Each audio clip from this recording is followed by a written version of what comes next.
Assalamualaikum warahmatullahi wabarakatuh. Selamat pagi anak-anakku sekalian. Baik, pada kesempatan kali ini kita akan mempelajari bagian-bagian dari pengolah angka. Nah, aplikasi pengolah angka yang akan kita gunakan saat ini adalah kita akan menggunakan Microsoft Excel. Nah, bagaimanakah cara membuka aplikasi Microsoft Excel tersebut? Dari menu Start, kita pilih, kita cari aplikasi Microsoft Excel. Nah, kita cari ke bawah, biasanya berada pada kelompok Microsoft Office, ya. Nah, di sini Microsoft Office, kita cari Microsoft Office.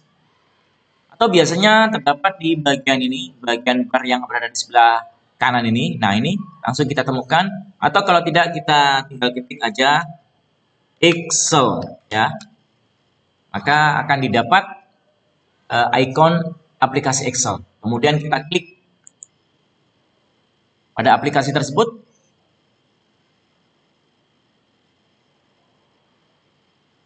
Kita tunggu sejenak proses loading aplikasi. Nah, ini anak-anak sekalian tampilan awal pada saat kita membuka aplikasi pengolah angka. Nah, sebagai pemula anak-anak sekalian, kita pilih blank workbook, ya. Kita pilih lembar kerja kosong, ya. Nah, inilah anak-anakku sekalian tampilan utama dari pengolah angka Microsoft Excel, ya. Wakili beberapa dari aplikasi pengolah angka yang lain, ya, hampir mirip-mirip gitu, ya. Nah, perlu kalian ketahui bahwasannya bagian-bagian dari layar utama pengolah angka ini yang pertama itu adalah Quick Access Toolbar. Bilah alat yang dapat disesuaikan di atas ribbon untuk mengakses cepat ke perintah yang sering digunakan. Nah, ini anak-anakku sekalian, Quick Access Toolbar. Ini adalah kelompok menu-menu yang sering digunakan pada pengolah angka. Kemudian berikutnya adalah ribbon. Pita menu yang berisi berbagai perintah dan fungsi diatur dalam tab-tab seperti Home, Insert, dan Layout. Nah, ini anak-anakku sekalian, gambar menu-menu yang terdiri ribbon ini terdiri atas menu-menu, dan di dalam menu-menu itu terdapat yang namanya toolbar, ya, yang memiliki fungsi-fungsi tertentu. Satu kesatuan dari menu ini yang di dalamnya berisikan ikon-ikon bar ini diistilahkan sebagai ribbon, ya. Kemudian berikutnya adalah scroll bar, alat untuk menggulir tampilan worksheet ke atas, ke bawah, ke kiri atau ke kanan. Nah, ini adalah scroll bar, ya, yang bisa kita geser ke atas ke bawah. Kemudian ada scroll bar dari kanan dan ke kiri, ya, ini untuk menggulung layar dari kiri ke kanan, ya. Baik. Bagian-bagian utama sebuah worksheet adalah terdiri atas horizontal yang diberi nama yang dilabeli dengan angka, terdiri dari baris, kemudian dan kolom vertikal yang diberi label huruf. Jadi row atau horizontal diberi label angka, kemudian kolom vertikal diberi label huruf, dan sel perpotongan baris dan kolom. Selain itu ada formula bar untuk memasukkan rumus, timbok untuk menampilkan nama sel, dan ribbon yang berisi menu perintah. Baiklah, apakah menu-menu yang saya sebutkan barusan? Nah, ini anak-anakku sekalian, ini kita istilahkan kolom. Kolom itu dialamatkan dengan diidentifikasikan dengan abjad. Kemudian baris atau horizontal atau row dialamatkan dengan angka. Nah, ini yang sekalian. Kemudian perpotongan antara kolom dan baris ini diistilahkan dengan sel. Kemudian yang ini adalah nimbok, ya. Kemudian yang ini adalah formula bar. Nah, apakah fungsi dari masing-masing, ya? Salah satunya formula bar ini adalah bagian dari layar tempat Anda bisa melihat atau mengedit rumus yang ada pada sel aktif. Kemudian nimbok adalah kotak di sebelah kiri formula bar yang menampilkan alamat sel yang sedang aktif. Ya, ini sekalian. Kemudian untuk mengetahui baris ini, anak-anak sekalian, jumlah baris ini bisa kita lihat dengan menekan tombol kontrol dan anak panah ke bawah. Nah, ini jumlah barisnya adalah 1.048.576. Kemudian untuk kembali ke posisi sel teratas, kita tekan kontrol, tombol anak panah atas. Kemudian untuk mengetahui jumlah kolom yang dialamatkan dengan abjad ini, nah, kolomnya A, B, C hingga Z. Dan kalau sudah mencapai Z, dia akan kembali ke AA dan berakhir sampai AZ.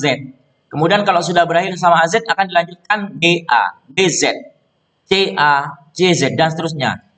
Kalau kita ingin mengetahui paling akhir dari kolom-kolom ini, kita cukup menekan tombol kontrol dan anak panah ke kanan. Nah, ini sampai XFD. Pertanyaannya, apakah kolom ini bisa kita tambahkan? Bisa.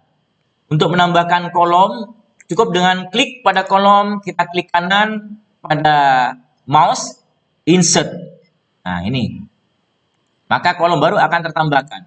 Atau kita klik ini, insert, ada pilihan entire column. Jadi untuk memilih seluruh kolom akan ditambahkan di sini. Kemudian begitu pula untuk baris. Untuk menambahkan baris, kita pilih pada barisnya, kemudian kita klik insert, maka akan ditambahkan baris baru.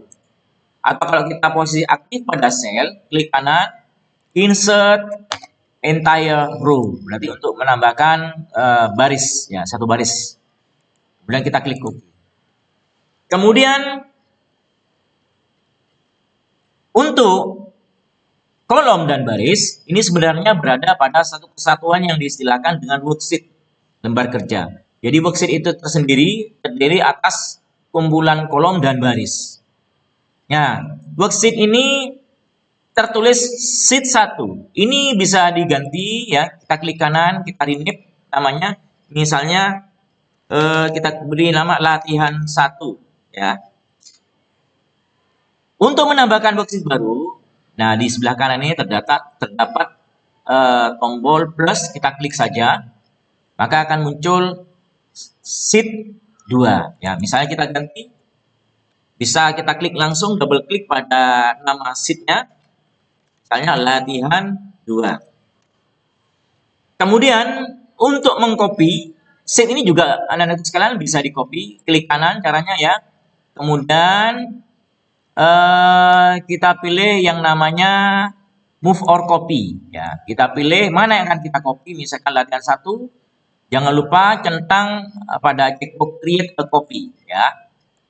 Kita klik, maka akan terbentuk latihan 1 dalam kurung 2. Ini menunjukkan bahwasannya hasil copy dari latihan 1. Kemudian untuk menghapus ini cukup kita klik kanan, kemudian delete, ya. Baik, itulah anak-anakku sekalian terkait dari beberapa beberapa materi terkait dengan worksheet. Nah, ada pula yang perlu kita ketahui bahwa di sini ada istilahnya ring cell, ya. Ring itu apa? Ring itu adalah kumpulan dari beberapa sel yang membentuk area persegi atau persegi panjang. Contohnya, saya akan memilih beberapa sel, caranya dengan menekan tombol anak kiri mouse ke arah kanan, kemudian ke arah bawah. Nah, ini anak-anakku sekalian yang diistilahkan dengan ring. Kumpulan dari beberapa sel yang membentuk satu kesatuan. Nah, daerah beberapa sel yang dipilih untuk menentukan area yang akan kita lakukan proses format, proses pengolahan data, ataupun angka. Baik, itu anak sekalian materi yang akan yang bisa saya sampaikan pada kesempatan hari ini sebagai proses awal pengenalan dari lembar kerja pengolah angka. Saya akhiri, wassalamualaikum warahmatullahi wabarakatuh.